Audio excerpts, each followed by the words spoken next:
علم القرآن خلق الإنسان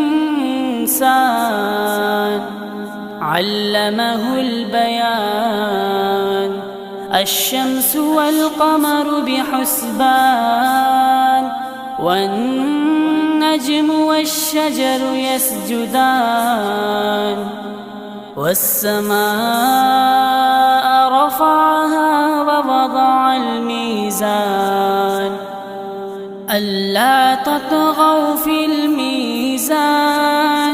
وأقيموا الوزن بالقسط ولا تخسروا الميزان والأرض وضعها للأنام